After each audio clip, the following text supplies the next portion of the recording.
Assalamualaikum warahmatullahi wabarakatuh. Jumpa lagi bersama saya di channel Santri Kota. Kali ini kita bersama Ustadz Ridwan. Selamat datang Ustadz. Tadi baru ziarah ya. Alhamdulillah. Mudah-mudahan Lebih langit. hajatnya dikabul Allah. Oke. Sahabat Santri Kota, Ustadz Ridwan ini kemarin sempat menjadi bulian netizen gara-gara dituduh membela Gus Miftah. Ya. Saya nggak tahu seperti apa, tapi saya dapat informasi dari teman-teman katanya Ustadz Ridwan ini ikut-ikutan dihujat. Seperti apa Ustadz kronologinya Ustadz? Oh, kronologinya saya menyampaikan statement yang memang seakan-akan membela Gus Miftah ya. Seakan-akan membela Gus Miftah. Padahal kita melihat realitas itu harus melalui dasar berpikir yang kritis, metodis, dan mendalam lah. Jangan ketika ada suatu problematika ataupun permasalahan langsung kita mengambil konklusi, kesimpulan tanpa melihat akar permasalahan. Kita cek dulu apa yang terjadi, latar belakangnya seperti apa. Kalau kasus Miftah ini kan videonya itu dipotong-potong, kemudian titik fokusnya kepada kata go itu ya. Goblok. Kemudian itu jual tehnya, kalau nggak laku ya takdir bahasanya gitu ya. Tapi nggak melihat secara utuhnya seperti apa. Seperti apa ya, oke. Ini pentingnya klarifikasi, kalau dalam agama kan tabayun ya, fatabayanu. Anggap saja Gus Miftah salah ya. Anggap saja dia sengaja, dia salah merendahkan orang. Ini kan Gus Miftah sudah meminta maaf ke korban. Pertanyaannya sekarang, apakah netizen yang sudah terlanjur ikut-ikutan menghujat Gus Miftah perlu minta maaf juga ke Gus Miftah atau seperti apa Ustaz? Atau nggak usah? Kita kembali ke dalam kacamata kaidah fikih ya, al-aslu fil asya' at-tahrim. Bagaimanapun hukum dasar dari menghujat, menghina, merendahkan orang itu kita katakan tetap hukumnya haram. Termasuk netizen? Termasuk netizen. Oh, berarti kalau secara sengaja ya. Oke, gini. Ya kalau netizen pasti sengaja kan? Ya. Kalau Gus Miftah belum tentu sengaja karena dia kan tipologi dai yang suka guyon ya kan, dan dia dakwanya di jalanan memang. Nah, katakan Gus Miftah sudah dosa nih gara-gara menghina orang. Tapi dia kan sudah minta maaf. Ya, nggak tahu apakah dia sudah bertobat kepada Allah, ya itu hanya Gus Miftah yang tahu ya. Pertanyaannya sekarang nih, netizen kan ikut menghujat itu, ya kan? Kata Ustadz tadi itu siapapun yang menghujat, apapun alasannya, yang mencela ya kan, itu kan sama-sama dosa. Nah sekarang ini berarti netizen yang dosa berjamaah dong. Gimana ya? Kalau netizen itu memang niatnya menghina dan menghujat sekaligus merendahkan seseorang, meskipun itu Gus Miftah ataupun semua orang lah ya. Bahkan saudara kita di luar agama Islam pun itu Rasulullah itu tetap melarang untuk menghina gitu. Bahkan ini apa? Kalau kata ayat itu wala tasubbul ladzina yad'una, mencaci maki sesembahan mencaci maki sesembahan orang lain itu tidak boleh, apalagi mencaci orang sesama muslim walaupun melakukan tindakan kesalahan kira-kira. Kalau di juz Al-Qur'an di juz akhir itu di surat Hujurat kan itu tentang keren itu, tentang nasihat bagaimana kita mendahulukan husnuzon ke orang. Jauhi suuzon, terus layas harqaumu min qaumin asa yakunu khairan minhum. Berarti kasus ini menjadi peringatan bagi Gus Miftah sendiri, juga menjadi peringatan bagi kita netizen ya. Jangan asal langsung menghakimi, menghujat, dibully dan lain-lain. Bahkan selain meminta maaf, Gus Miftah sudah memundurkan diri dari utusan presiden, utusan khusus presiden tentang moderasi beragama kan Ustaz ya.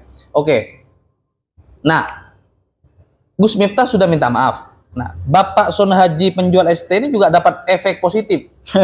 Berlomba-lomba ada yang mau mengumrohkan. Ansor PW Jawa Timur ingin mengumrohkan. Kemudian ada YouTuber yang ngasih 100 juta. Tadi ada jamaah saya ngomong di masjid, Ustadz, saya siap dihina, saya siap dicaci maki, asal dapat hadiah umroh katanya. Gimana kalau begitu? Innamal a'malu binniyat itu. Kita pakai kaidah innamal a'malu binniyat. Niat awalnya itu pasti ingin mendapatkan duit, ingin mendapatkan fee umroh ataupun nanti bahasanya itu perhatian masyarakat itu lebih ke dia. Saya bilang nasib Pak Son Haji nggak bakal terulang gitu. Jangan berharap. Jadi kalau ingin umroh cari duit. Nasib Pak Son Haji ini seperti gambaran Al-Qur'an ya. Qulillahumma malikal mulki tu'til mulka man tasya. Artinya Allah itu bisa saja menaikkan derajat seseorang sesuka Allah gitu. Bahkan merendahkan orang dari paling bawah naik ke atas. Yang di atas turun ke bawah kan begitu Ustaz ya. Kayak banyak sih kejadian-kejadian kehidupan di sekeliling kita ya seperti itu. Oke. Ini kan ada yang mengatakan Ustadz, wallahu alam ya. Ada yang mengatakan isu ini memang sengaja dibesar-besarkan karena untuk menutup isu yang lain. Ini kan wallahu alam, kita nggak tahu kan ya. Yang pasti dengan mundurnya Gus Miftah dari jabatan penting di istana, menurut saya ya kita sudahi aja. Sudah selesai kan? Hentikan hujatan netizen. Ada yang lebih unik lagi Ustadz. Ada kelompok orang ya kan yang mengatasnamakan Habib-Habib rajin menghina orang. Nah, pertanyaannya kok yang dihina ini kok nggak ada yang ngasih hadiah umroh itu? Misalnya dia dulu menghina Gus Dur. Gus Dur buta mata, buta hati. Nggak ada itu YouTuber ngasih 100 juta Gus Dur, nggak ada. Nggak ada itu orang-orang yang kalau menurut saya lebay sih. Lebay ngasih hadiah ini saya siap memuka. Padahal di samping rumahnya banyak orang miskin yang juga ingin umroh Ustaz ya. Iya. Kita memang itu ya kendalanya itu antara namimah, ghibah itu memang sesuatu yang sulit kita hindari ya, terutama di kehidupan serba medsos seperti sekarang ini. Ghibah, namimah, membicarakan orang, membicarakan aib keburukan orang itu memang susah atau sulit. Beda dengan bagaimana al-ikhtilaf bainal ulama, perbedaan ulama-ulama dulu itu mereka ketika berbeda pendapat itu tanpa menyebutkan personal pribadinya namanya. Kalau sekarang kita lihat Kiai Syukron Ma'mun itu ketika ada kebijakan pemerintah yang kurang serak, kurang cocok, itu beliau memang mengkritik, tapi tanpa ada unsur menghina, tanpa ada kebencian di hati. Jadi inilah cara-cara dakwah untuk ila sabili rabbi. Soalnya di Indonesia ini ada memang orang yang profesinya menghina Ustaz. Ada ya, viral ya, semua orang udah tahu ya. Dan orang yang dihina itu nggak ada satupun yang datang peteng-teng ngasih hadiah umroh, nggak ada. Makanya gini Pak Son Haji ya, kalau ada orang mau ngasih umroh ya kan, jangan ikut orang lain lah. Pak Son Haji ini sudah didaulat sebagai anggota kehormatan Banser. Nah, kalau pingin umroh ambil hadiah umroh yang datang dari warga NU sendirilah. Takut, saya pikir begini Ustaz, memang ada orang yang sebelumnya sudah benci sama Gus Miftah. Ada isu ini dimanfaatkan, pansos, panjat sosial gitu loh Ustaz. Makanya kadang-kadang saya lihat, tiba-tiba petang-teng mau ngasih dana umroh, masya Allah, tabarakallah, mau ngasih umroh katanya kan. Hikmah besarnya memang maslahat untuk Gus Miftah juga maslahat untuk Pak Son Haji ya kan. Maslahatnya untuk Gus Miftah itu beliau sebagai seorang tokoh publik ya, sebagai panutan bahasanya dalam hal dunia dakwah itu beliau kan menyatakan untuk mengevaluasi diri, memperbaiki diri lagi, menjaga lisan lagi, hifdzul lisannya. Di sisi lain Pak Son Haji juga maslahat, artinya Allah mendatangkan rezeki lewat lisannya Gus Miftah gitu. Belum tentu kalau yang menghujat selain Gus Miftah bisa seperti sekarang. Jangan-jangan tuh memang cara Allah ya. Cara Allah melalui lisan yang keselio dikit, kan? Kemudian terangkatlah derajat seorang hamba begitu ya. Jadi Pak Son Haji ini orang yang sangat mulia karena salah satu termasuk daripada al-jihad fisabilillah itu nafkah lil iyal. Artinya mencarikan nafkah untuk keluarganya. Pak Son Haji ini berjuang keras untuk menafkahi keluarganya, itu termasuk salah satu bentuk jihad fisabilillah. Tidak hanya kita ngaji ataupun yang lain sebagainya. Maslahat semuanya sih. Ada manfaatnya. Ada manfaatnya. Setiap Rabbana ma khalaqta hadza batila. Setiap kejadian pasti ada manfaatnya. Oke. Netizen khususnya para santri, mari kita bijak menilai seseorang. Kalaupun kita mengkritik boleh, tapi tidak ada unsur kebencian, gitu Ustaz ya.